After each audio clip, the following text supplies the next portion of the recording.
ছেড়ে যাওয়ার ভয় আমাকে দেখে না। আমি তাকেও ছেড়ে দিয়েছি, যাকে ছাড়া আমি এক সেকেন্ডও থাকতে পারতাম না। জান রে, ভালোবাসা বিবাহিত অবিবাহিত মানে না, ভালোবাসা হয় মন থেকে। কখন যে তোমাকে এতটা ভালোবেসে ফেলেছি আমি নিজেও জানি না। তোমারে ছাড়া কিছুই ভালো লাগে না জান। শক্ত করে জড়িয়ে ধরে চিৎকার করে বলতে ইচ্ছে করে, আমি তোমারে ছাড়া ভালো নেই, মিস ইউ কলিজা। একদিন তুমিও কারো কাছে গল্প বলবে যে একটা ছেলে আমার সাথে কথা বলার জন্য পাগল ছিল, আর আমি তাকে পাগল ভেবে অবহেলা করছি। এক মুঠো পেটে ভাত আর পরিবারকে একটু সুখে রাখতে প্রবাসী হয়েছি। আজ নিজের জীবনের মূল্যবান সময় আর সুখ দুটোই হারিয়ে ফেলেছি। কত মানুষ ফিরিয়ে দিলাম তোমাকে পাওয়ার আশায়, সেই তুমি নাকি মগ্ন হলে অন্য কারো ভালোবাসায়। কাউকে পেয়ে যদি আমাকে ভুলে যাও তাতে আমার কষ্ট হবে না, কিন্তু কষ্ট তখনই পাবো যখন শুনতে পাবো তার কাছেও তুমি সুখে নেই। এই শহরে সব আছে, প্রেম আছে, বিচ্ছেদ আছে, ভালোবাসা আছে, ঘৃণা আছে, ভালো লাগাও আছে, মন্দ লাগাও আছে, প্রয়োজন আছে, অপ্রয়োজনও আছে, থাকা আছে, চলে যাওয়াও আছে। শুধু যেতে চাইলে আটকে রাখার নিয়ম নেই, কথা না বললে জোর করে কথা বলানোর নিয়ম নেই, খুব বেশি মনে পড়লে খোঁজ নেওয়ার নিয়ম নেই, তার স্মৃতি বলারও নিয়ম নেই, মন খারাপে তোমাকে পাশে পাওয়ার নিয়ম নেই। এই শহরে সব আছে, শুধু তুমি নেই।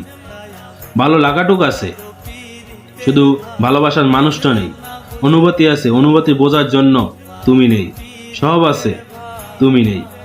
শোন ছোট ভাই, একটা মেয়ের কিন্তু তার ভবিষ্যৎ নিয়ে কোনো চিন্তা করতে হয় না, কারণ এখন সে বাবার ঘরে, বাকি জীবনটা অন্য কোনো প্রতিষ্ঠিত ছেলের ঘরে কাটাবে। প্রমাণস্বরূপ আজকে তুমি ওই মেয়েটাকে ছেড়ে দাও, এখন থেকে ঠিক 1 বছর পর দেখবে ও ওর স্বামীর সাথে এক্স করোনা গাড়িতে ঘুরছে। তুমি কি মনে করছো সে তোমাকে প্রচন্ড সময় দিচ্ছে, তার মানে সে তোমাকে অনেক ভালোবাসে, সে তোমাকে ছাড়া বাঁচবে না? ভুল। প্রথমত কেউ কাউকে ছাড়া মরে না, দ্বিতীয়ত মেয়েটির ঘরে কোনো কাজ নেই, ওর ভবিষ্যৎ তো অন্য কেউ দেখবে। ওর কাজ হচ্ছে সুন্দর, স্বস্তি, ভদ্র জীবনসঙ্গী খোঁজা, ও আর সেটাই করছে। তার প্রমাণ চাও? ও তোমাকে লক্ষ্মী করে বলে না, বাবু একটা কিছু করো তারপর বিয়ে করব।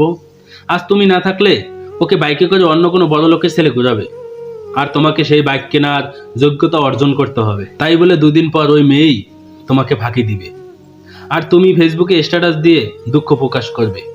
মেয়েদের জন্য এই জগৎটা খুবই সহজ, কিন্তু ছেলেদের জন্য তাও অনেক কঠিন। আমি যেই নারীর প্রতি আসক্ত, সেই নারীর কাছে আমি অতি বিরক্ত। শূন্য পকেট যে পুরুষের, সে পুরুষের দাম কিন্তু সবাই দিতে চায় না। যে পুরুষের পকেট ফাঁকা, সে পুরুষের জীবনটাই ফাঁকা বর্তমান সোসাইটিতে। এর জন্য যেই নারী পুরুষের হাত ধরে শূন্য অবস্থায়, সেই নারী হচ্ছে সবচেয়ে উত্তম নারী, কারণ এই নারী এক অসাধারণ নারী, কারণ সে এমন এক অবস্থায় হাত ধরেছে যখন পুরুষের কাছে কিছুই নেই। সে তোমার থেকে প্রকৃতপক্ষে ভালোবাসা পাওয়ার আশা রাখে, সেই তোমার যোগ্য।